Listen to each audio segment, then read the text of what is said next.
Good morning, Unity Music City. Come on in and find a seat. Happy Sunday. Happy November. We are in the holiday period, and we're going to kick off this service by singing two songs back to back, and it's geared towards what this month is all about. November is all about Thanksgiving, blessings, gratitude, and you know what? This congregation's full of it.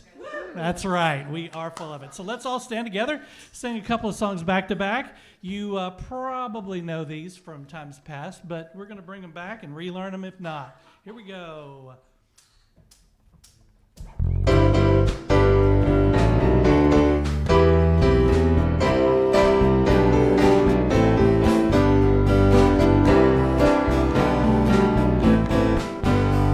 Well, I'm so glad that we are here. I'm so glad that we are here. I feel the Spirit ever near. Feel the Spirit ever near. We are friends and family. We are friends and family. Singing praises joyfully. Singing praises joyfully. We are blessed, we are thankful, all is well and life is good. We are blessed, we are thankful, all is well and life is good. And we give thanks for everything. Give thanks for everything. Countless blessings Spirit brings. Countless blessings Spirit brings. We celebrate our unity. Celebrate our unity. As we live in harmony. As we live in harmony. We are blessed, we are thankful, all is well and life is good. We are blessed, we are thankful, all is well and life is good.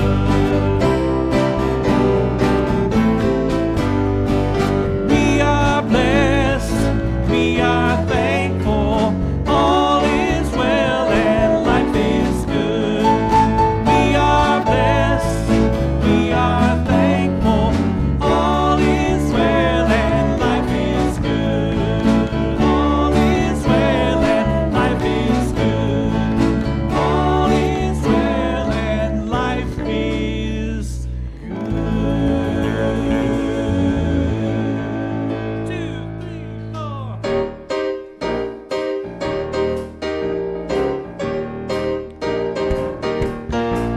I'm gonna sing about the love in my heart.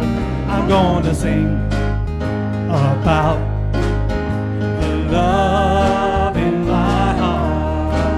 I'm gonna sing about the love in my heart. I'm gonna sing about love and give God the glory. I'm gonna walk and talk and sing and pray. Connect to the Holy Spirit every day. I'm gonna walk and talk and sing and shout. Give God the glory. Take it up.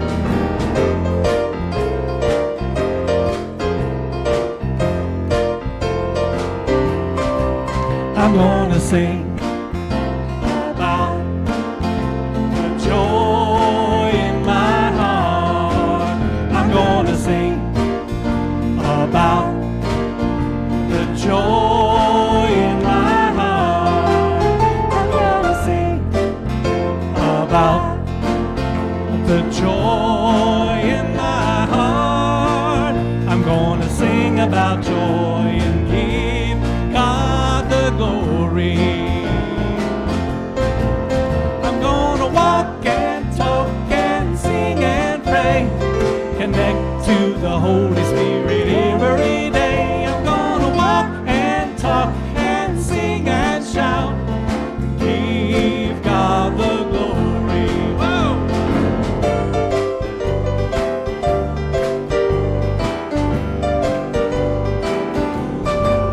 I'm gonna sing because I'm free at last. I'm gonna sing because I'm free at last. I'm gonna sing because I'm free at last. I'm gonna sing because I'm free at last. I'm gonna walk and talk and sing and pray, connect to the Holy Spirit every day. I'm gonna walk and talk and sing and shout, give God the glory, and give God the glory, and give God the glory. Yes, I will. All right. Y'all sound good this morning. Please be seated. All right. If there's any kids in that'd like to go with Miss Steph, please go. And I would like to give everybody a huge, warm welcome to Unity of Music City. We are a affirming interfaith community that embodies the ideas of love, peace, joy, and oneness. When you got love, when you got joy, you got peace, you throw them all together, and you have oneness. That's right. It's when you can look at everyone and know that inside we're all the same. And that's what we're here to celebrate. That's what we're celebrating today by giving thanks, by being in joy with each other. I want to remind everybody that we are a volunteer-led community. Everything that we do comes from you, and that includes your time, which I will say thank you to everyone who attended our service of remembrance on Wednesday and our Samhain ritual. It was very well attended. It was a beautiful, sacred, quiet time for us to come together in something that we all know, and that's the celebration of those who have gone on before us. And we need to get that out and into the open before we hit these holidays, because it's a lot. You know, there's a lot that comes to us from the holidays, and that gives us a time to enter the holidays with a blank slate, or at least as much of a blank slate as we could possibly have. And then the Samhain ritual was so beautiful in the back there, had a lot of people attend. There were, I think, 30 people there, so that was a wonderful time was had by all. So thank you for your time. Thank you for bringing your talents to this community. We have so much talent. We have so much knowledge. We have so much experience. Thank you for bringing that into this community. And thank you for bringing your tithes, your offerings, your donations. We have the blue vase there in the back if you want to put them in there. We've got a PayPal code if you want to give a donation through PayPal. And we thank you for that also. I do believe we have a few announcements coming up. Announcements? Oh, there you are. You normally sit there. I'm like, wow. You're in our spot. Always the unexpected. That's why I don't dress up on Halloween, because I dress up the other 364 days of the year. So I actually go against the grain and just, be this. So. Yeah, if in case you don't see, it's Jawas and not Jaws. Because what probably should have been horrifying, 2 years later, 75 Jaws came out, 77 Star Wars came out. The Force always wins. So anyway, what you see, I see Jawas, you see a big shark. So there we go. Anyway, I got to say, too, I love that laughing meditation, Reverend Deb, that you did. So please do that again sometime soon. We all enjoyed that. So anyway, it's a fantastic beginning to November, right? I hope. Oh my gosh, yes. You're right. All these events. Jackson's back. Jackson, Mary Grace, always with a smile. Jackie over there. So good to see everybody. I love November, can you tell? It's gotten off to a fantastic start. All right, so here we go with announcements. Membership meeting and potluck next Sunday, November the 10th, 1 to 2:30. And if you'll please bring a dish to share. Join Steph for your daily dose of movement, mindfulness, and self-care with a happy class on Thursday, November 14th, 6:30 to 7:30 p.m.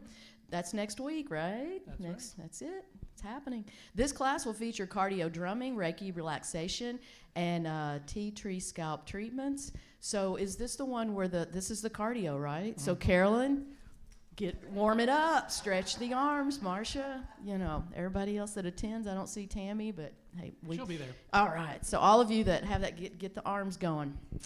But yeah, the cost is $20 for adult, $15 for teen, or pay what you can donation. And you can sign up at the bulletin board. And that's appreciated when you can sign up as early as possible. But we continue to collect unexpired, non-perishable food items to support Safe Paw. These items will create food boxes for those who have some ability to cook, but needing support with food and meals. Think of things that can be prepared together to create a meal, like pasta and sauce. Last week, we were able to bless Safe Paw with 6 food boxes and some pet food. So, yay, Sarah, and those of you involved. It's an amazing accomplishment, so let's keep that going. You can bring these items in at any time and place them on the marked shelves in the small classroom. Thank you for your donations and support, and you can see Sarah for questions on that. All activity or meeting links and contact numbers can be found on the website, Weekly Happenings, Google Calendar, or y'all know what you can do. You can always email the church. So thank you. Have a blessed week. All right. Just want to put in a quick plug for our congregational meeting, which is next Sunday. We'll have a potluck, which I'm sure is going to be awesome. Frank is already talking about what he's going to bring, so that should spur you into talking about what you're going to bring too. And just want to tell you that the agenda for that meeting is that we met in July, and we kind of did a snapshot of where we were as a community and the 6 months that had been up until that point. We won't belabor that very much at all, but we want to take a look at at the year that was, and then we want to look at next year and what next year is going to be like for this spiritual community. So I encourage you all to be there in love, peace, and joy. Come together, and we will talk about what we're going to do next year. What do you want to do next year? Where are we going next year? So, and that's up to you, because we are a volunteer-led community, and everything we do comes from you. That is correct. All right, let's sing. All right, our monthly mantra for the Thanksgiving month is we are blessed to have one another. And we are. I'm so blessed to have this community. So let's all stand and see if we can remember this one.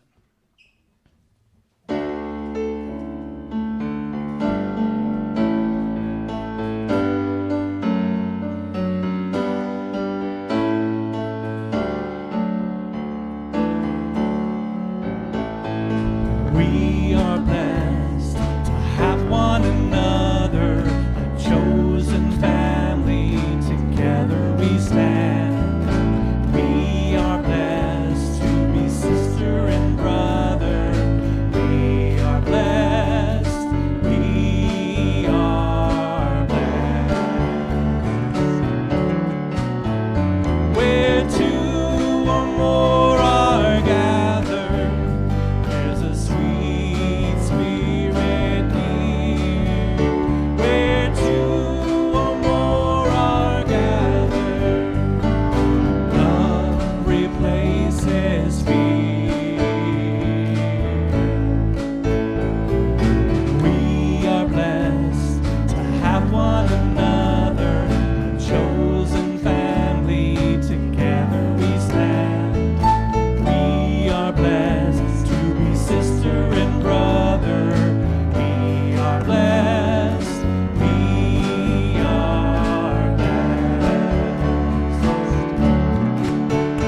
A light to those around us. We bring joy when we sing. We feel God's love surround us. We give thanks for everything.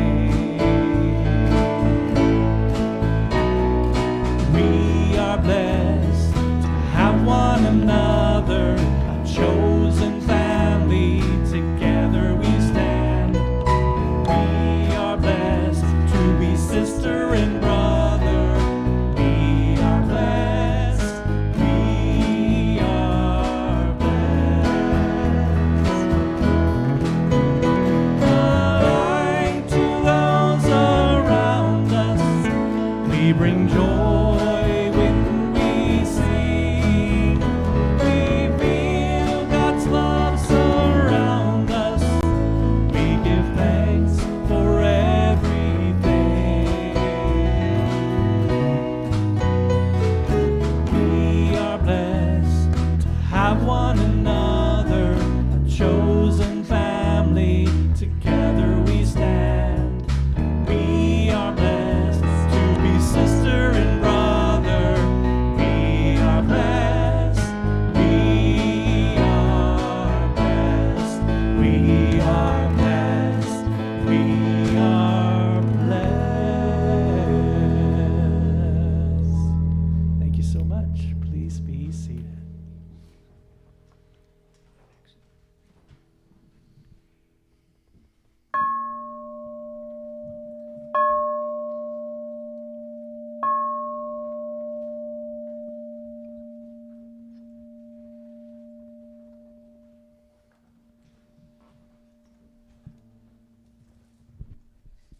Good morning again, Unity of Music City.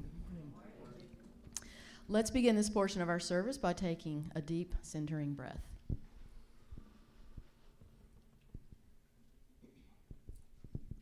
Today's centering thought is, my spiritual walk fascinates and fulfills me. Walking the spiritual path refers to the journey of spiritual growth, self-discovery, and connection to something greater than myself. It is a way of living that is guided by my spiritual beliefs, values, and practices, and it can take many forms. Over the years, I have grown so much from my spiritual practices. I have felt close to the divine as I have studied, prayed, and meditated. I have felt deepened in understanding, and I have learned and grown in confidence as I have discovered my own divinity. I continue to be fascinated and fulfilled as I walk this path to spiritual discovery, and I continue to see the divine in situations where I least expect it. I realize there will always be more to learn, more ways to grow, and more ways to know God and know myself. And the more I know, the more I desire to know. My interest in and love for the divine is without limit. My fascination with this spiritual walk will continue to lead me along my path of discovery and devotion for as long as I live. And I am grateful for the support of my spiritual community as I deepen in my relationship with the universal presence, which is alive in me. If you'll please repeat these affirming statements after me. My spiritual walk fascinates and fulfills me. My spiritual walk Fascinates and fulfills me. I am on a journey of personal growth, self-discovery, and connection to something greater than myself. journey of personal growth, Self-discovery, and connection to something greater than myself. I am deepening my relationship with the universal presence which is alive in me.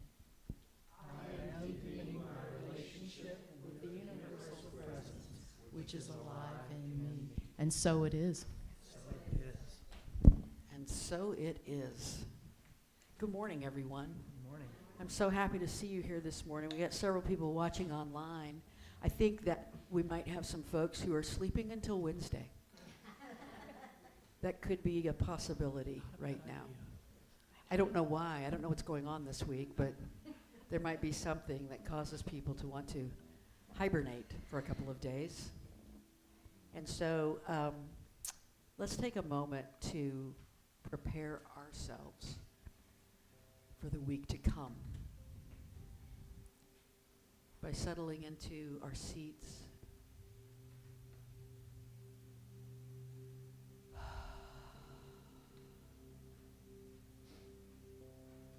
Becoming aware of our breath, letting it do what it needs to do.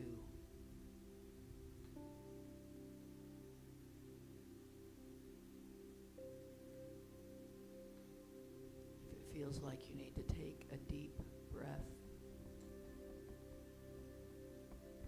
then do that. If you need to blow it all out,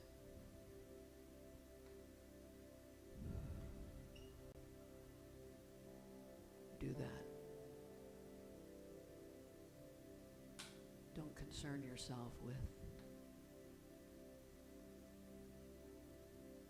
the noise that it makes, the sound of breath,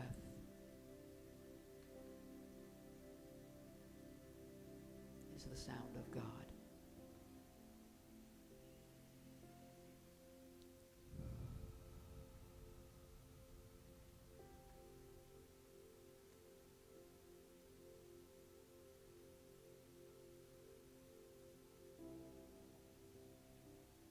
We think that we breathe,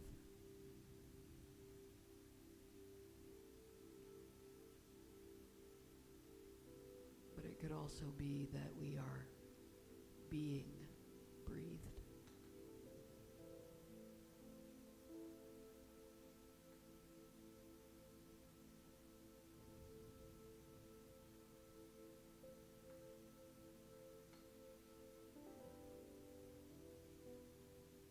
The breath is a circular exchange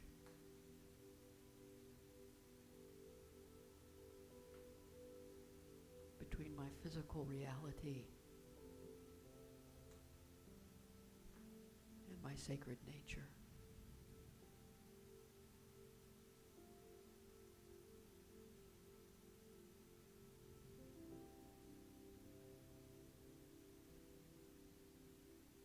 If you tried to hold your breath,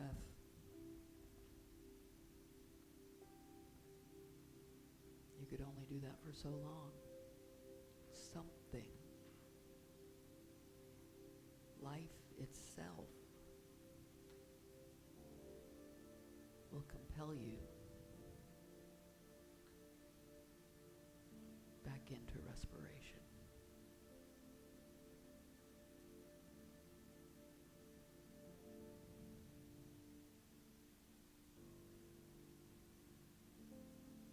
When we believe that we control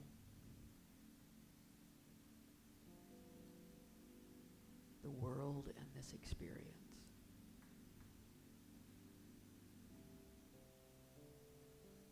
we set the stage for anxiety, worry,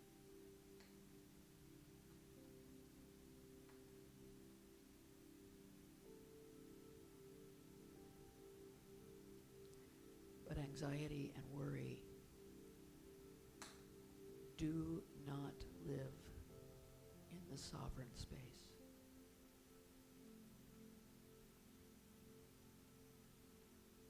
The inner spaciousness that is swept clean again and again by your breath, your release.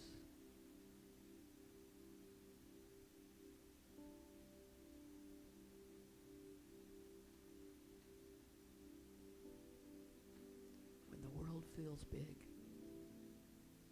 a little scary, that is precisely the time we must remember the sovereign space that is the seat of our soul.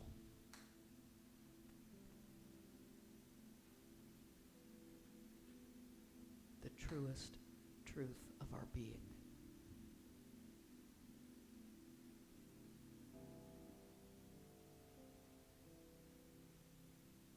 The life that is the essence of who we are.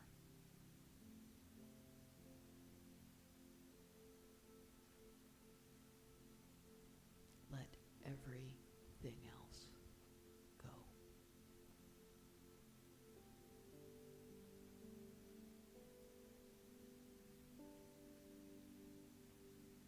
Rest in the sovereign space of your being.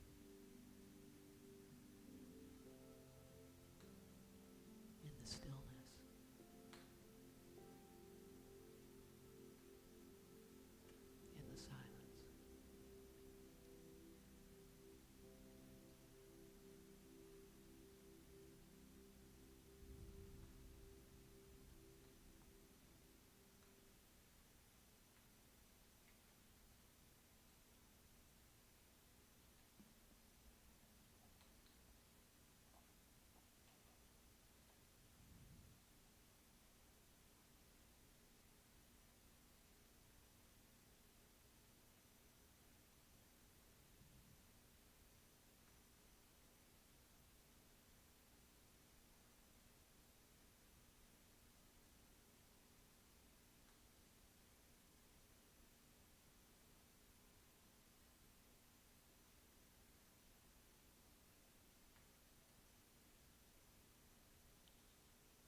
peace is the truth of you.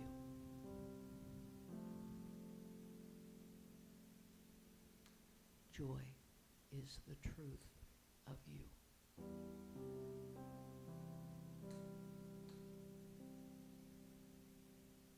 Love is the truth of you.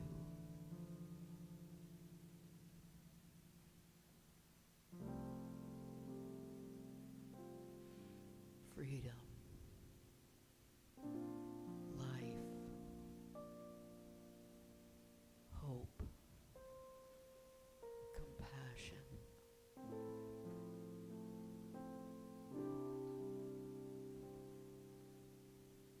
all good things are the truth of you.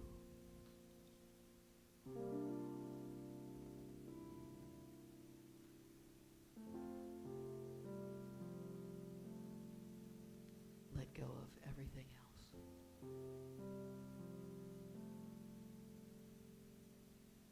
And rest for a moment in the reality of how blessed you are. So it is.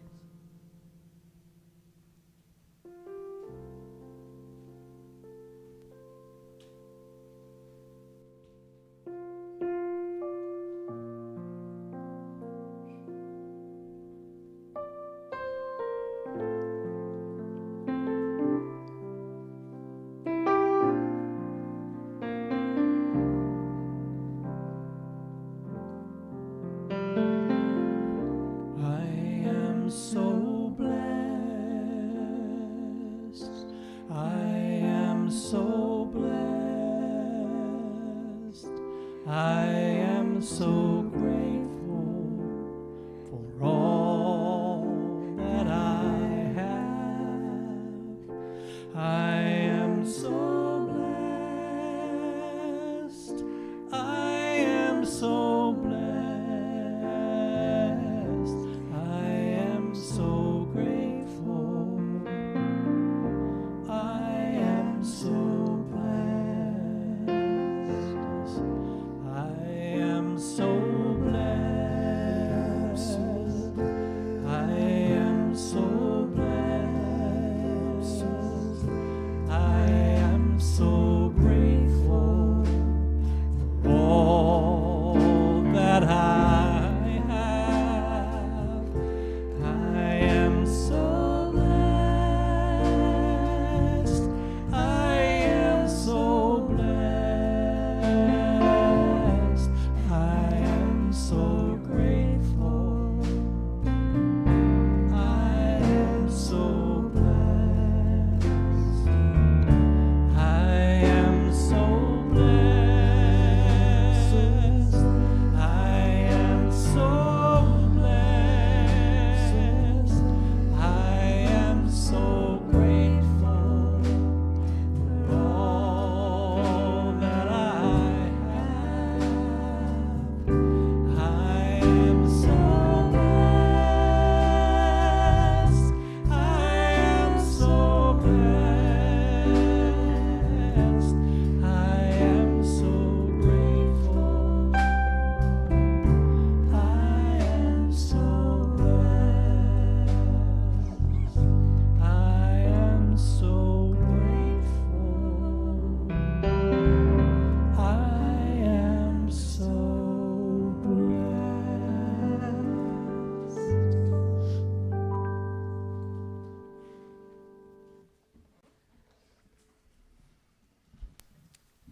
Sometimes spirit shows up in the meditation and gets the preacher in the fields. Yeah, that's what happened.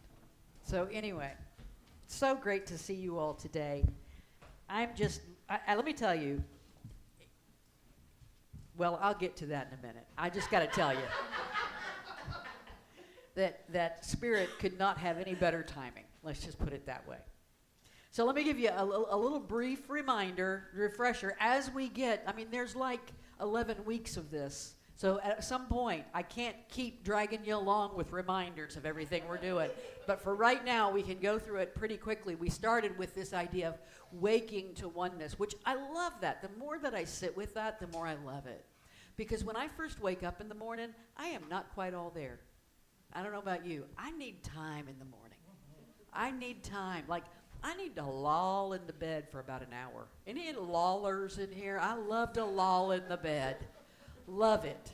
And so that's like my perfect, oh yeah. And then I get up and maybe I usually get up because the dogs are barking, because they have now been in their crates for 13 hours and they're ready for something. So I love the idea of waking to oneness, the idea that we can continue to increase and expand our understanding and our sense of oneness, right?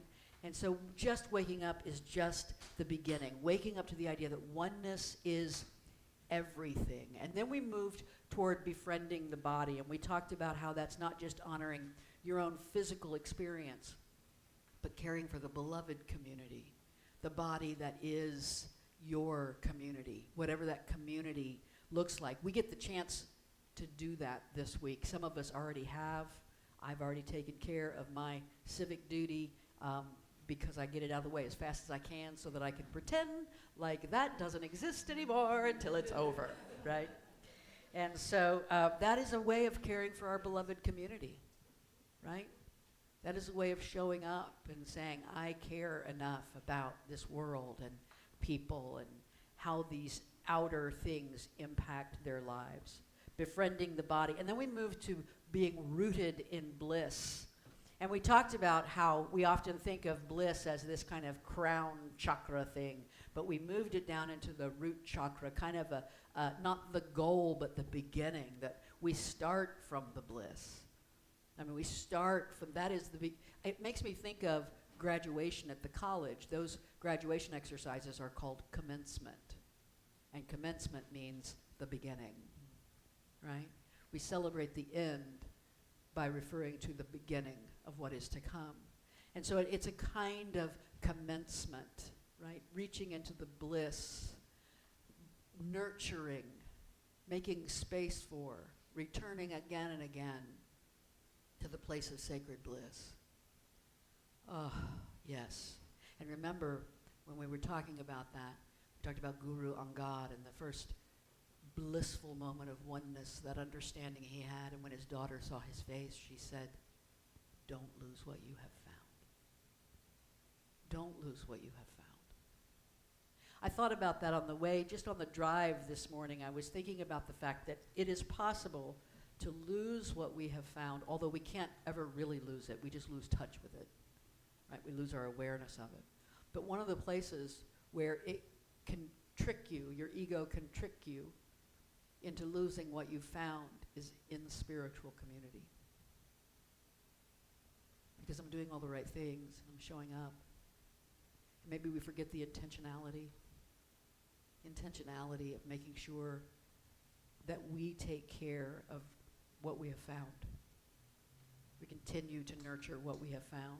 And then last week we talked about the sovereign space, right? The sovereign space, the limitless, ultimate space of autonomy and freedom, and creating and building and nurturing that sacred space within you, setting the stage for it. And I want to remind you of this Mooji quote from last week. This is so good.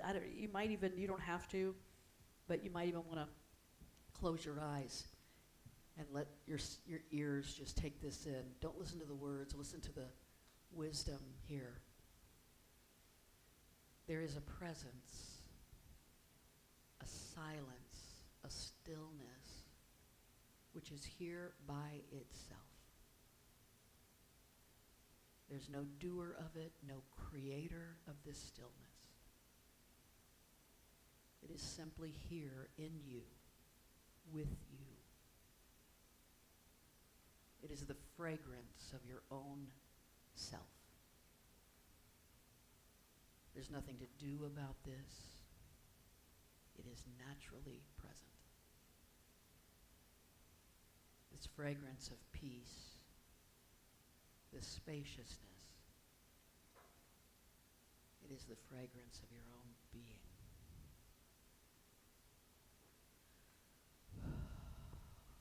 That just sounds like a mantra I need to start every day with. Just start every day with that reminder, that refresher course. There is a presence, a silence, a stillness, which is here by itself. You don't have to find it. It's already here.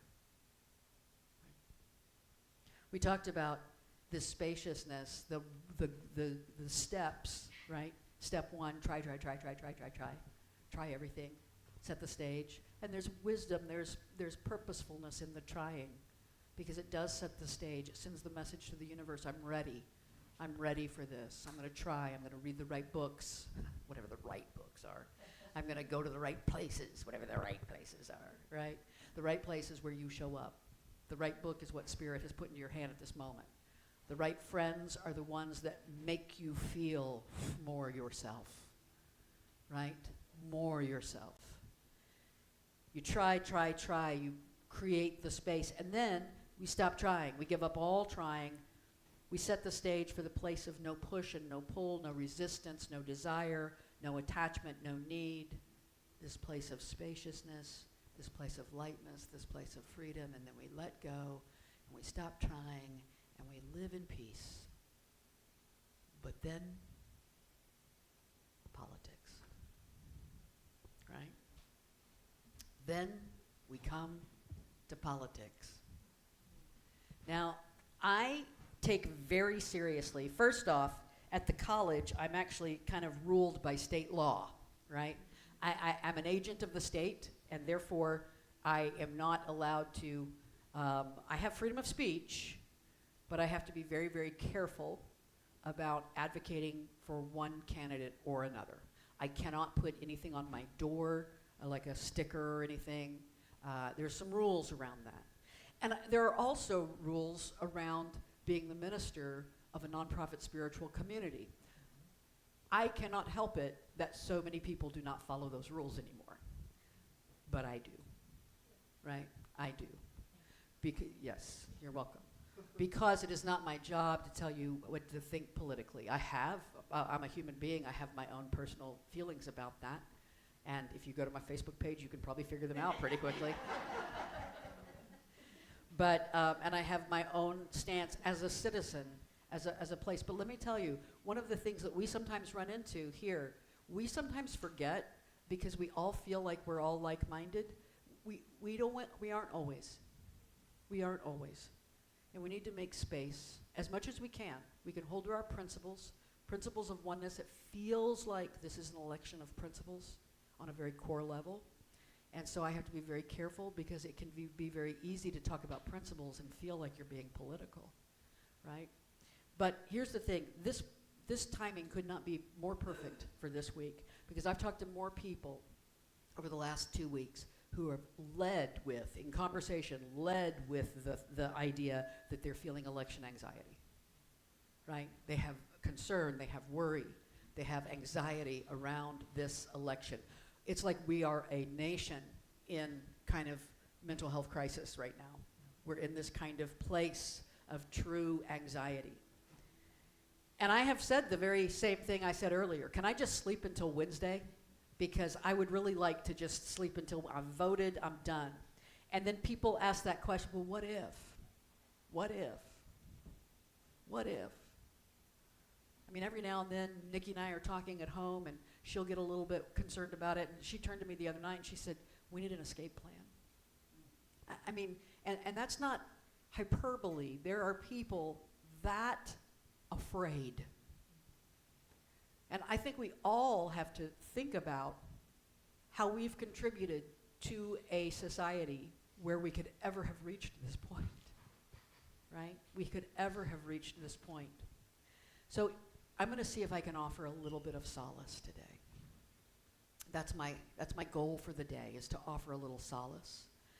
On our journey, we've gotten to Guru Arjan, known as the Apostle of Peace. This is a story about politics. Guru Arjan becomes the guru of the Sikh tradition after his father Ram Das merges with oneness. We're now on the 5th guru of the 10 living gurus, and the 11th, the Guru Granth Sahib, the book that is also a living guru.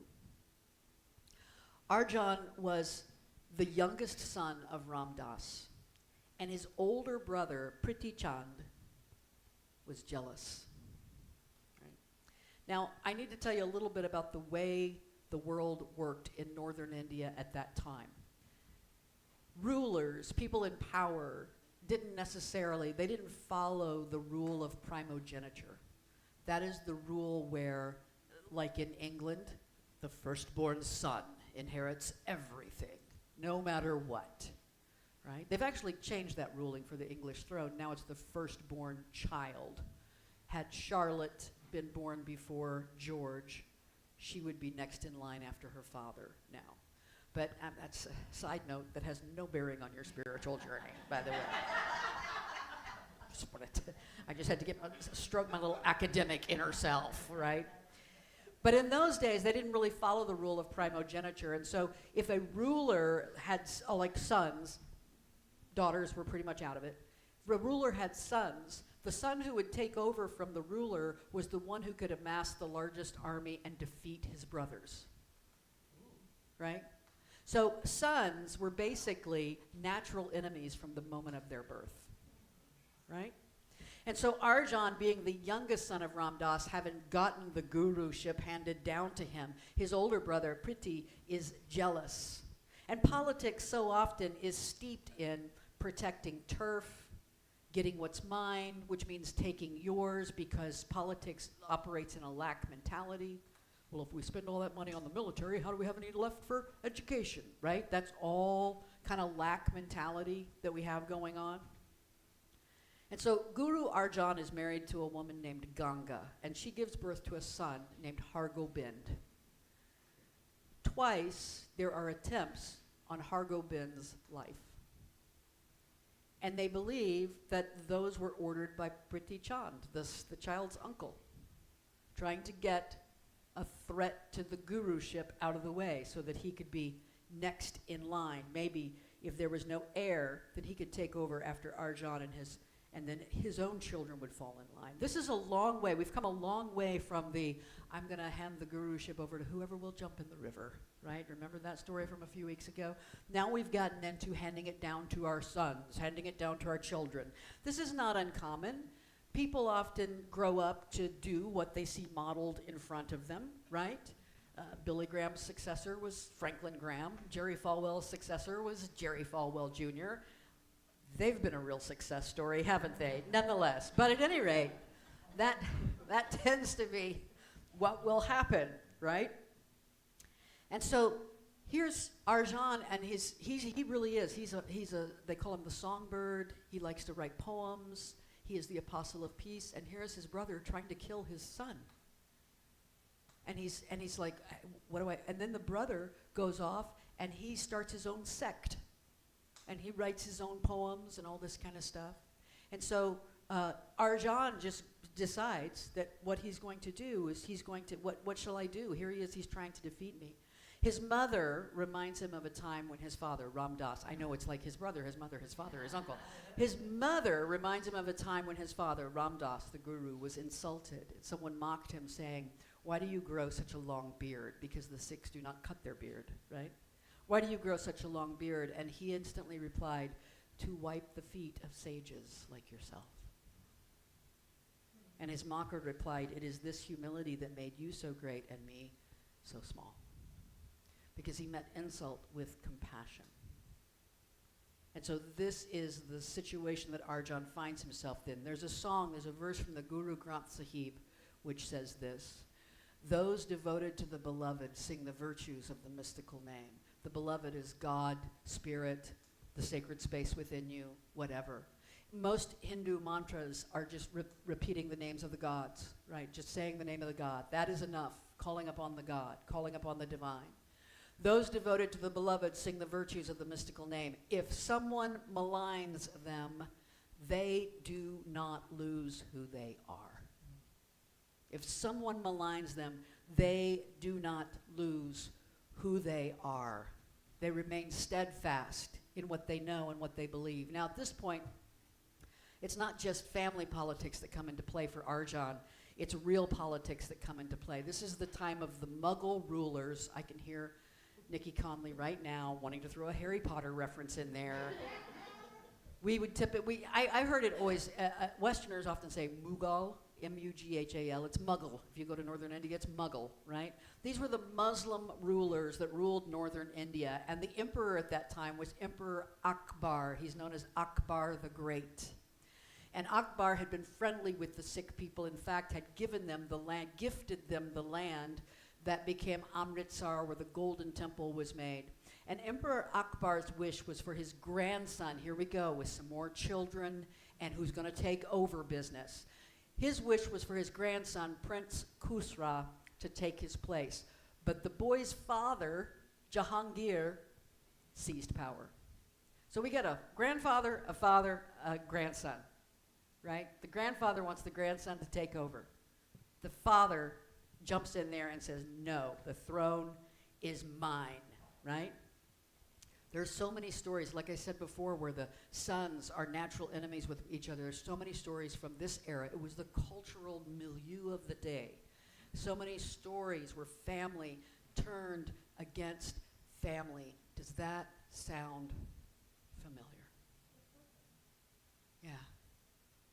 I mean, I have it in my own family. There's a divide because of politics, because of principles in my own family that feels unbridgeable, uncrossable. How do I do oneness in the face of that, right? Shah Jahan is the Mughal emperor who would take over from Jahangir. He built the Taj Mahal, Shah Jahan. And the first act of Shah Jahan, we like to think of him, oh, this is a guy, he loved his wife so much, he built her the most beautiful mausoleum in the world, isn't he fantastic? The very first thing Shah Jahan did when he took power was have all of his rivals, his political rivals, executed. And he imprisoned his mother-in-law, which some men today might seem, that doesn't sound so far off, but nonetheless. I've had that thought, I'm not going to say that. Okay. So, getting back to Prince Khusra, all right, great. We're getting done with the history in just a second here, all right? I'm getting to the spirituality in just a moment, but this matters. This week, this matters. So, Jahangir seizes the throne. Prince Khusra has to run because they've put out a death warrant for him. Find him, kill him. His own father has put out that, find him, kill him. He goes on the run. He's fleeing toward Lahore. He comes to the land of the Sikhs and Guru Arjan. May the pots of Langar be ever warm. Right? And he shows up at Guru Arjan's door, and the wife, Ganga, stirs the pots, gets the food ready. They offer them food. The grandson and the folks who are traveling with him, he's got a little band of folks traveling with him. They give him food, they give them shelter, they give them a place to sleep. The next morning, they get up and leave. One night. Sometime later, weeks, months later, a messenger brings a royal decree to Guru Arjan. It is a summons from Emperor Jahangir. Guru Arjan has been charged with treason.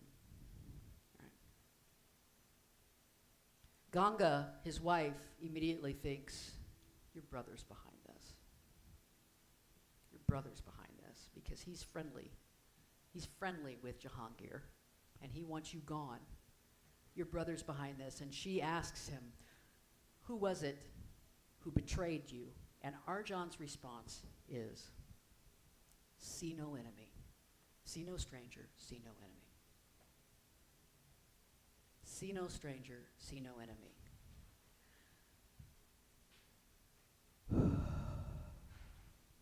That could be a challenge, can't it? In the moments where my political rage is at its highest, in the moments where my anger is boiling and running hot, there are people in my head I see as the enemy. Right? That is what's feeding that fire. That is what's making that anger bubble up. See no enemy. Arjan would not meet aggression with aggression. The emperor believed that he could destroy the Sikh tradition by killing its leader, but Arjan had done significant work collecting the songs and the poems and the teachings into the Adi Granth, what would become the Guru Granth Sahib. And Valerie Kaur writes, the emperor did not know that Guru Arjan was not seated on the throne. The Adi Granth was on the throne, and no one can kill a fount of wisdom. No one can kill the truth. No one can kill justice. No one can kill hope. No matter what. News came back sometime later to Ganga. Arjan had been found guilty of treason. He had been burned alive. The burning sand had been poured over him, his body blistered. And it was reported that throughout all of this, he sat with his eyes closed, singing. He never once screamed out. He just sang. They threw him in the icy river, still singing. The swift current tore him apart as he merged with oneness. There's a verse from the Guru Granth Sahib. I have it in the Punjabi first here. It says, Tati vau na lagayi. And it translates most readily to English as, there is a place inside you the hot winds cannot touch. There is a place inside you this election cannot touch. There's a place inside you that trauma cannot touch. There's a place inside you that pain cannot touch. Worry, concern, fear.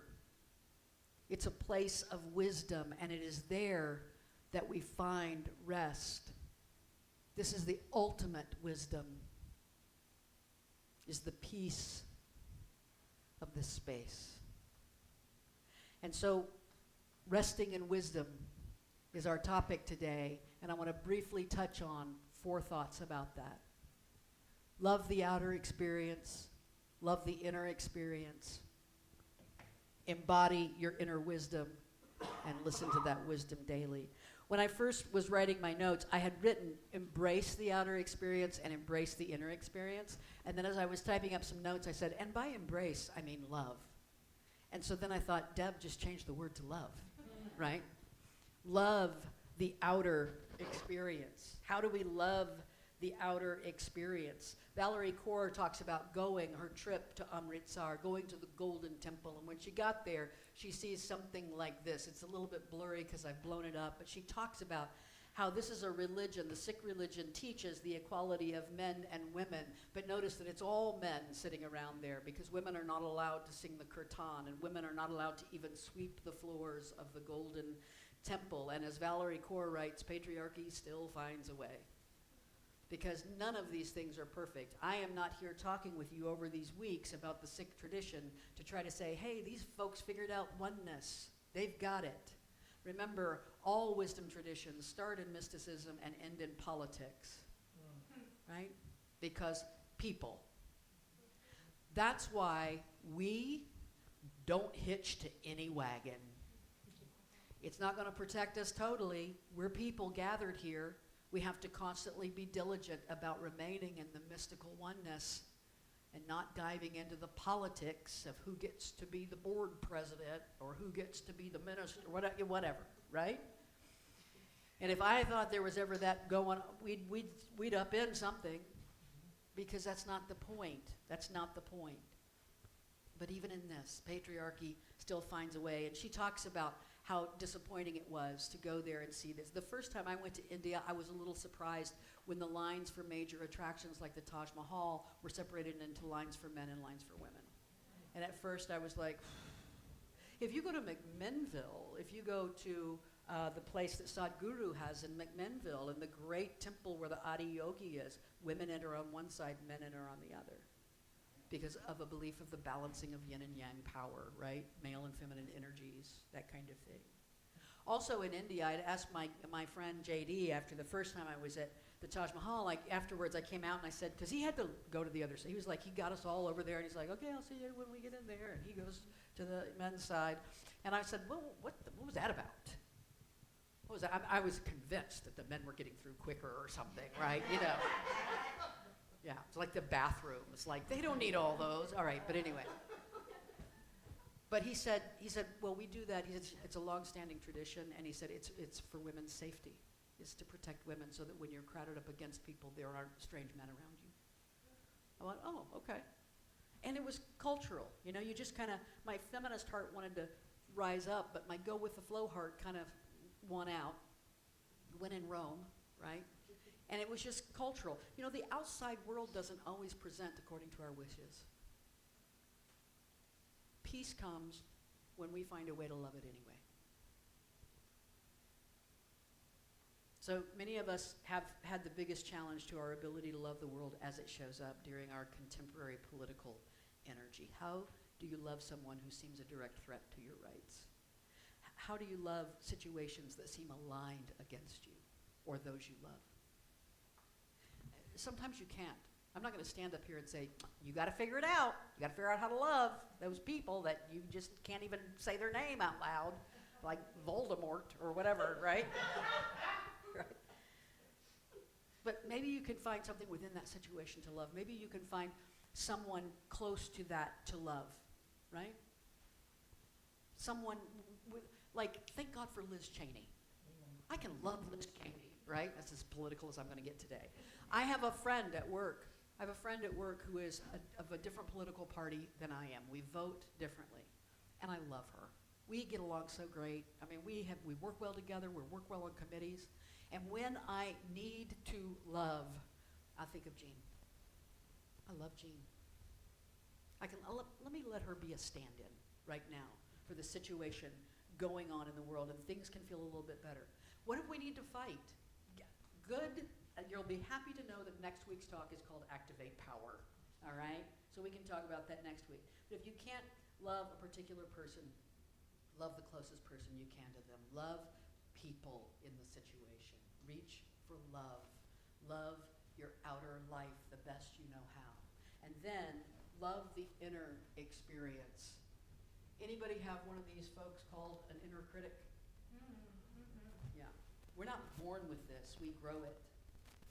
It's often grown from something called internalized oppression. We hear something from others, mom or dad, a teacher, a bully on the playground, and we suddenly feel shame. And that shame is the internal feeling we've given to ourselves. We've become our own bully, right? We've become our own oppressor. That shame is internalized oppression that exists because we believe it. Someone maligned us and we lost who we were. But if there is no stranger and there is no enemy, then that critic is not an enemy either. It just doesn't need to be in charge. It's giving us feedback. It's reflecting our fears. What if we learn to love this little inner critic as part of me I do not yet know and call it in rather than call it out?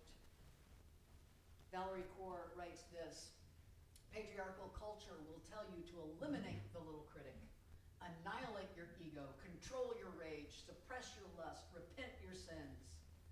The more we're conditioned to fight and destroy parts of ourselves, the easier it is to do that with people.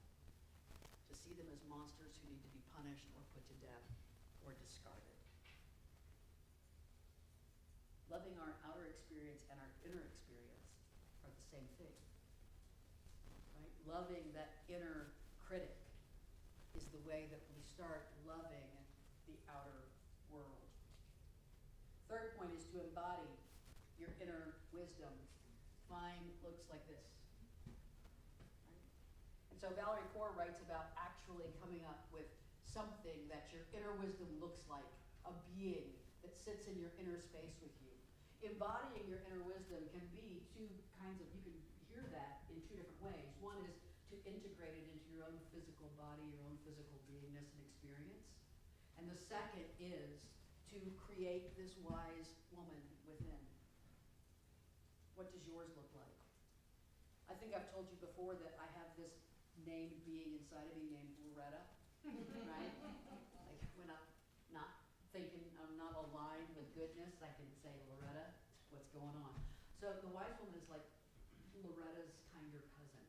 Loretta's the evil twin of the wise woman who knows, right? Valerie Kaur writes, your deepest wisdom is nourished by all the wisdom you have ever absorbed. I love this. This is so important to me because as an academic and on a spiritual journey, I've always thought, well, do I just throw all the wisdom that I've gotten away? Right? All the book learning that I've gotten, do I just throw that all away? And she says, no, all of this, your deepest wisdom is nourished by the wisdom you've absorbed. The stories and the songs and the experiences in this lifetime and before you were born. It is infused with ancestral wisdom. If intergenerational trauma is real, then so is intergenerational wisdom. And I love the practice. This is what I do with myself. When I'm getting all tied up in a ball, tied up in a knot, letting the little critic win, I like to give the advice that I would give to a friend, right? I'm good at giving advice to friends. I'm so good at it. So if I'm like, okay, what would I say to a friend right now? I'm actually letting the wise woman talk, right? The wise woman is stepping in to talk, which leads us to that fourth point, and that is to listen to that wisdom daily. We nurture the stillness within so that we can listen to the voice of true wisdom. The voice of true wisdom will never say, you need to worry about this. It will never say, you should feel anxious right now. You should worry about what's going to happen. You'd better stay vigilant or something will catch you off guard. The voice of true wisdom never says that. The voice of true wisdom inside says, peace is yours. Love is the path. Joy is the energy. Freedom is the reality. Listening to the wisdom within is not a chore to check off our list. It's not a rigid practice, although it can start like that. It can be birthed from that. The rigid practice can be a pathway to understanding the wisdom within. But listening to that wisdom ideally moves from a specific act that happens in a specific way to an awareness of inner space that moves with you throughout your comings and goings, that is always accessible to you. I want to read you this one paragraph from Valerie Kaur here. She says, listening to wisdom within us is not only a self-care practice, it is a world-shaping intervention. Our culture is filled with the noise of those running on the energies of fear and criticism and cruelty. A million little critics. They punish, demean, exclude, and hate. Our culture and our algorithms amplify their voices. We are made to hate ourselves and each other. But when we get quiet enough to surface the voice of wisdom inside us, when we get quiet enough to bring that to the forefront, we access a wellspring of love beyond what we thought possible for others and for ourselves. Imagine if all of us could go through the world not endlessly reacting, ruled by our fears and hatreds, but from our deepest wisdom and boundless love. It would be nothing less than revolution. That is powerful stuff. I want to leave you with one more saying from the Guru Granth Sahib. Listening to the wisdom of the whole, I come close to the infinite oneness in every breath. All pain disappears. Politics can be painful. Anxiety is painful. Living in this world can sometimes be painful. And how do we deal with it? The wisdom of the whole is the inner wisdom that comes from your experience, your learning, your understanding, mixed together with the eternal wisdom of the divine, the wisdom found in the oneness of life in which we are all connected. Listening to that wise woman within. Going to the space of peace and truth and freedom. I come close to the infinite oneness in every breath. And that last part's really important. The pain I carry disappears. Namaste.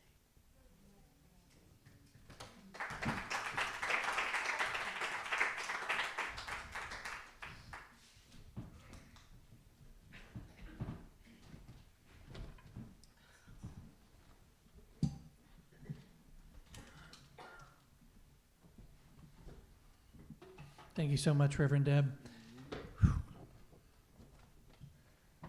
We always have a lot to chew on after a lesson, don't we? Let's all just take a deep breath and kind of let it settle in. Well, we begin each service in celebration, and we throw in a little inspiration, and we dive into meditation, and we end each service the way that we should end every day of our lives, in gratitude. And we are thankful for the week that was, thankful for all the opportunities that we had. And I'll start by saying it was a busy week for us. Monday we went and voted. I am grateful for the experience. I'm grateful for the ability to have the right to go and express my opinion in that area. And then Tuesday, we had a great rehearsal with the band. We have so much fun, y'all. Y'all don't even know how much fun we have in rehearsal. This is such a great group of people that we have to hang out with and play music with. And I hope you can feel that when you come too, because that's what we do. We throw out the love, throw out the fun. And then Wednesday, we had two incredible services, the service of remembrance and then the Samhain ritual. I breathed on Thursday. Breathing is good. And then Friday, I had a sit down with Val Dennison. We talked, we shared. So great to connect, you know. We talked about membership. We talked about the membership meeting that's coming up with game plans and all of that good, fun stuff. So, I mean, just a busy week, but I am grateful for every day of that week and every opportunity that I had to share, not only be my authentic self, but to share with the rest of you guys the love, peace, and joy in my heart. So, is anybody else grateful for anything that they did or anything they experienced throughout this past week? This may sound like an odd thing to be grateful for, but I am so grateful for the long lines at the voting booth, at the polls. Yeah, That means people are getting out and doing it. yeah. And I stood for an hour last Saturday, not a peep of complaint, because that just meant there was that many more people there. Totally agree. I know there was 100 people in line at the Hermitage Library, so we're grateful for the long lines and people getting out and expressing their vote. Who else? Along the same lines, I am grateful for all the poll workers Mm. that work, the election officials that are keeping us a democratic society, Mhm. and I wish them safety Mhm. and yes. Vigilant poll workers. Yes. Yes. You know, when I came up to the poll worker, I thought, this is a customer service job. It is, and I hope they're getting paid enough for that. Let's give them a raise, right? Who else? What else are we grateful for? Lighter subjects. Please. I'm grateful for turnip greens because there was a turnip green festival yesterday Mm. near Farmers Market, and they had catfish, smoked barbecue, Did you bring some catfish? and turnip greens, and there was a lot of sampling. Ooh. I'm good for the season, but it was just talking about oneness and everyone coming together. Nobody's asking politics. Nobody's talking it. It's all about the greens. We- It's all about just the dancing and the music and the freaking fun. It was We just come fun. together in the name of greens. Greens. Yeah. So it was, man, it was so celebratory and fantastic, delicious. What else? I will be at the Belmont game tomorrow evening at 6:30. Do not text me. Do not call. College basketball starts this week. Hallelujah. That'll get me through the winter.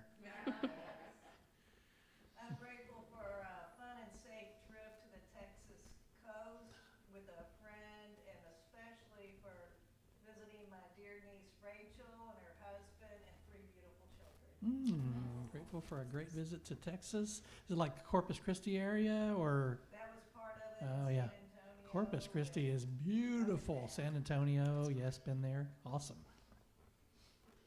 Anybody, anything else? We are grateful. Change my sound. There we go. All right, so let's sing about it, y'all. I am grateful. I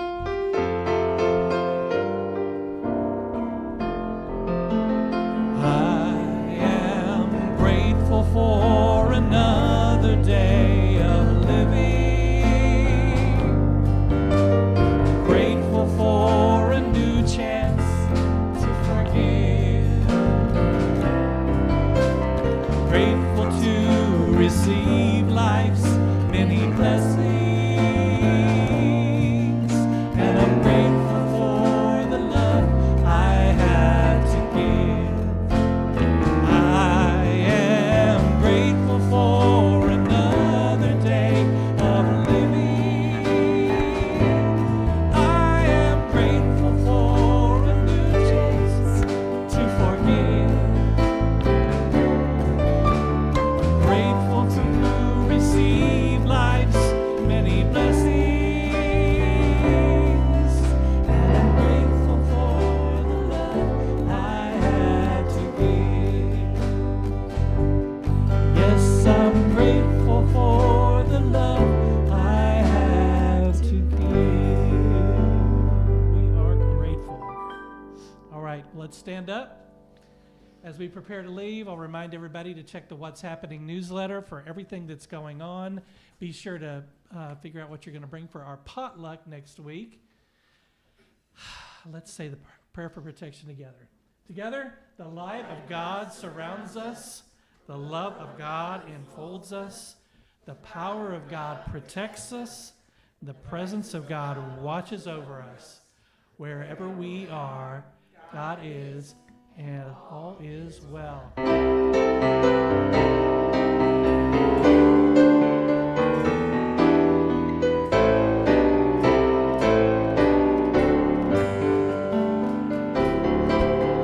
Thank you, God, for opening our hearts and for all we feel. We carry you with us as we leave this place, knowing a love that's so real. Here in this moment, we stand in our truth. Please welcome the peace that it brings. God, as you guide us, renew and remind us that you are the reason we sing. God, as you guide us, renew and remind us that you are the reason we sing. Thank you so much, everyone. Have a great week. Hibernate if you need to. We'll see you next week.